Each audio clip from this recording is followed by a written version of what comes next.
হা হা, আজকে আমাদের ইলিশ উৎসব না, মৎস্য উৎসব। হ্যাঁ, সকালবেলা বৃষ্টি পড়ছে, কোনো ব্যাপার না, হিলসেগুড়ি বৃষ্টি। হ্যাঁ, হিলসেগুড়ি বৃষ্টি।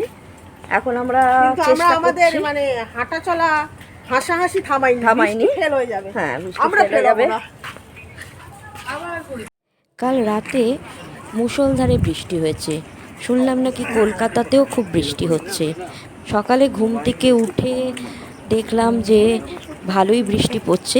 এই কিছুক্ষণ আগে বৃষ্টিটা একটু ধরেছে, তাই আমরা কয়েকজন মিলে চলেছি সি বিচে।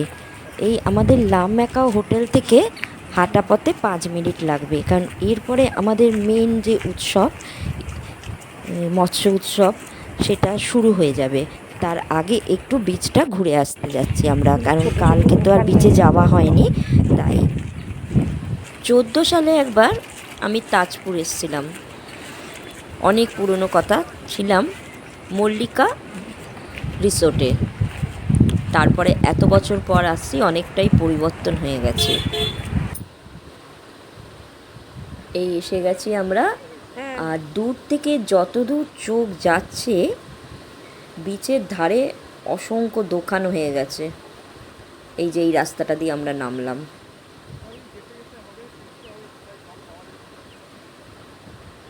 এই দেখুন চারিদিকে লাইন দিয়ে শুধু দোকান।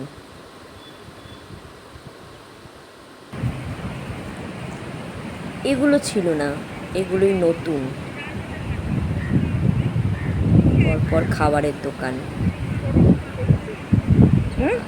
বৃষ্টিতে সারা রাত বৃষ্টিতে না খুব খারাপ অবস্থা। ওই শ্রাবণেও আমার সাথে একমত যে অনেকটাই চেঞ্জ হয়ে গেছে।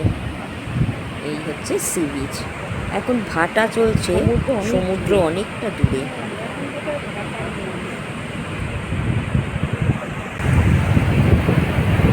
ভাটা চলার দরুন সমুদ্রের জলটা যে আসছে তার সাথে অনেক ময়লাও ভেসে আসছে। মানে বীচটা বলতে গেলে এখন খুবই নোংরা, চারদিকে খুব নোংরা পড়ে রয়েছে, আর জলটা অনেকটাই দূরে। এই যে আপনারা দেখতে পাচ্ছেন, কেউ আর ওই জন্য সাহস করে নামতে চাইছে না, জলটা ভীষণ ময়লা।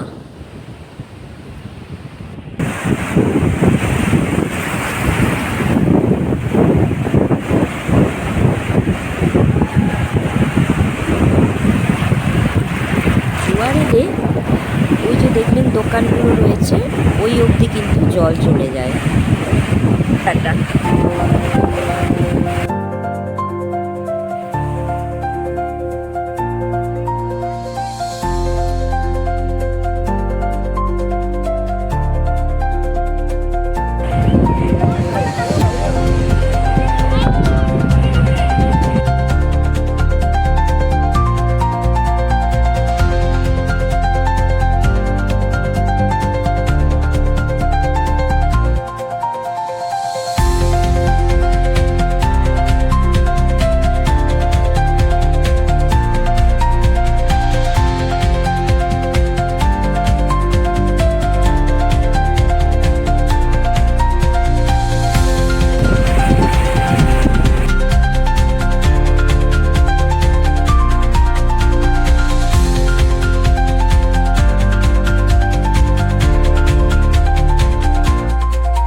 সমুদ্র স্নান তো হলো না, কিন্তু তাতে কি আছে, লামাকার দারুণ সুইমিং পুল তো আছে, ছোট বড় সবাই মিলে আনন্দে মাতোয়ারা।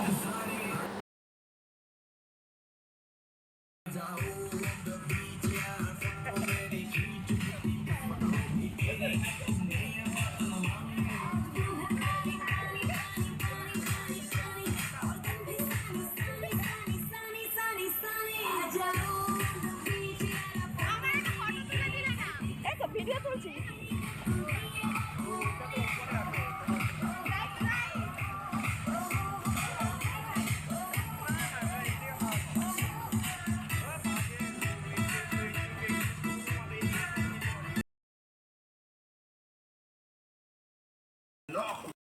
এইবার এসে গেল সেই পরম লগ্ন মৎস্য উৎসবের সূচনা।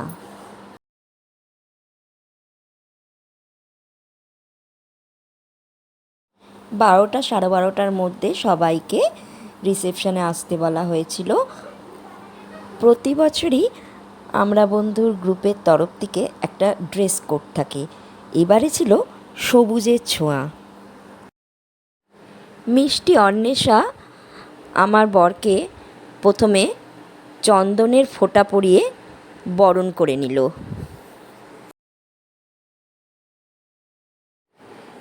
এরপর বন্ধুত্বের রাখি পরিয়ে, তারপর প্রদীপ শিখার তার দিয়ে প্রত্যেকটি সদস্যকে এইভাবে বরণ করে নেওয়া হয় উৎসবের আগে।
সবাইকে সুস্বাগত আমরা বন্ধুর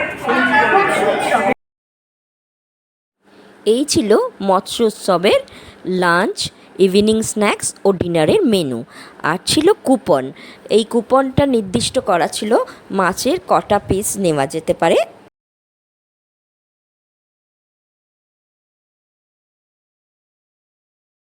আর বাদবাকি সব ছিল আনলিমিটেড। এইখানে একটা কথা বলে রাখি, এই যে ইলিশ মাছ খাওয়ানো হচ্ছে, এটা আসে কিন্তু বাংলাদেশ থেকে, যার পুরো কৃতিত্ব হচ্ছে রাজার। এইখানে একটা কথা বলে রাখি, এই যে ইলিশ মাছ খাওয়ানো হচ্ছে, এটা আসে বাংলাদেশ থেকে, যার পুরো ক্রেডিট হচ্ছে রাজার।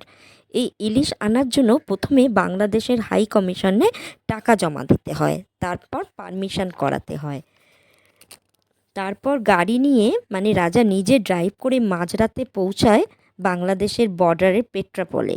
ওখানে প্রথম বিএসএফের থেকে পারমিশন করিয়ে তারপর নোম্যান ল্যান্ড দিয়ে বাংলাদেশে ঢুকতে হয়, কাগজপত্র জমা দিতে হয়, দিয়ে যে মাছের আড়তের নাম লেখা আছে তার কাছে পৌঁছে বাদবাকি কাগজ তাদের জমা দিতে হয়, তারা ওজন করে এই মাছ দিয়ে দেয়। আবার ওই একই প্রসেসে চলে আসতে হয় ভারতে। এইভাবে এসে তারপর মাছ এসে পৌঁছায় আমাদের অনুষ্ঠানে।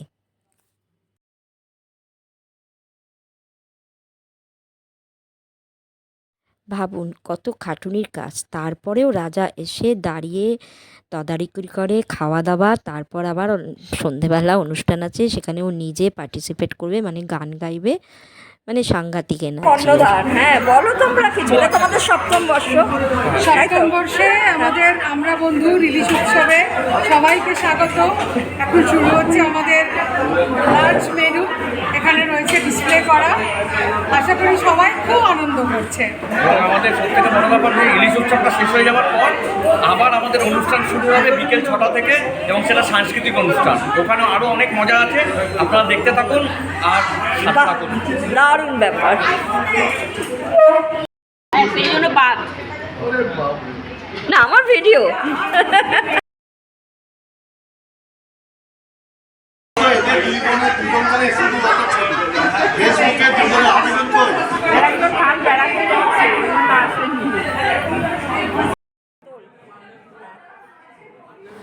এরা হাতে কুপন পেয়ে গেছে, এবার রেডি।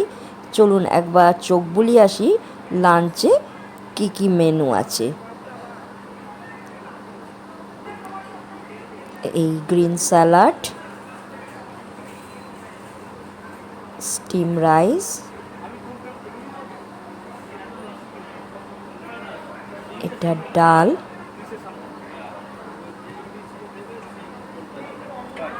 এটা ঝিরিঝিরি আলু ভাজা। এটা কি বলুন তো, ইলিশ মাছের তেল। আহা, গরম ভাত যা দারুণ লাগবে। আর ইলিশের মাথা দিয়ে ইলিশের মাথা দিয়ে পুঁই শাকের চচ্চড়ি। ইলিশ মাছের টক। এটা ইলিশ মাছের টক। এটা ইলিশ মাছের পাতুরি, তাই তো? একদম সর্ষে ইলিশ, দই ইলিশ। আচ্ছা, এটা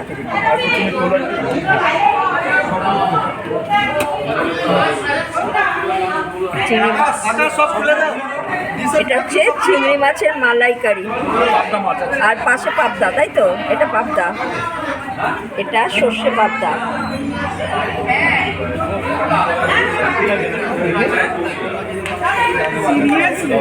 এটা পমফ্রেট মাছ, ঝাল, পমফ্রেট মাছের ঝাল।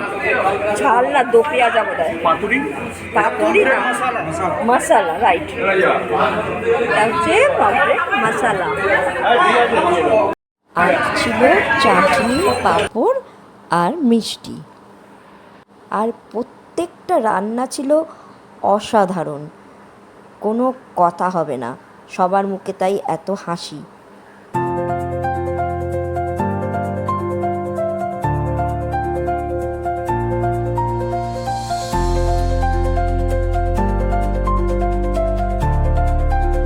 সব গেস্ট কুপনের দিকটা সামলাচ্ছিল সুখেনদা, চন্দনদা আর রাজা নিজে।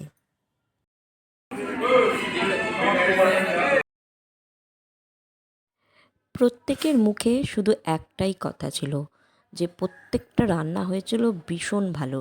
ইলিশ ছাড়া হোটেল থেকেও যে মাছগুলো দেওয়া হয়েছিল সেগুলো স্বাদ দারুণ। জমিয়ে খাওয়া দাওয়া হচ্ছে, তার সাথে চলছে আড্ডা। আপনারা বলুন ভিডিওটা কেমন লাগছে।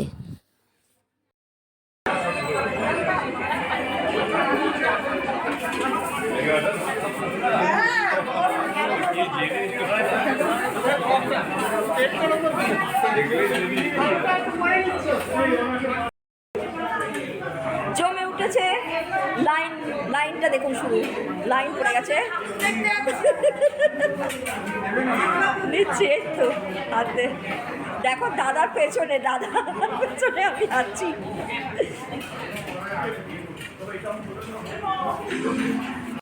প্লেট নিয়ে ব্যস্ত, তখন ইনি এখানে কি করছেন?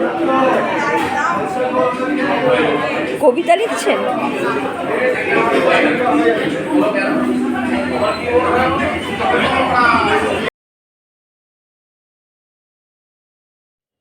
একটা এত বড় অনুষ্ঠান তখনই সাফল্যমণ্ডিত হয় যখন সবাই একসাথে সহযোগিতা করে। আমরা বন্ধুর গ্রুপের কথা তো ছেড়ে দিন, এই হোটেলের যিনি ম্যানেজার বা স্টাফেরা সবাই হাসি মুখে আমাদের সাথে এত সহযোগিতা করেছে কি বলবো। এদের ব্যবহার তো অত্যন্ত ভালো। আমরা ছাড়াও এই হোটেলে অনেক বাইরের গেস্ট ছিল, তাদেরকে মানে ট্যাকেল করা, আমাদের এই এত বড় অনুষ্ঠান লোকজনকে সামলানো সব তারাই করেছে। তবে না এই সমগ্র অনুষ্ঠানটা এত সুন্দর হতে পেরেছে। এই তো গেল সকালের পর্ব। সন্ধেবেলা তো রাজা বলেই দিয়েছে যে আমাদের সান্ধ্য অনুষ্ঠান শুরু হবে, সুতরাং আর কিছুক্ষণ অপেক্ষা করুন, তারপরেই ফিরে আসছি আমাদের আমরা বন্ধুর সন্ধ্যার অনুষ্ঠান নিয়ে। ততক্ষণের জন্য টাটা।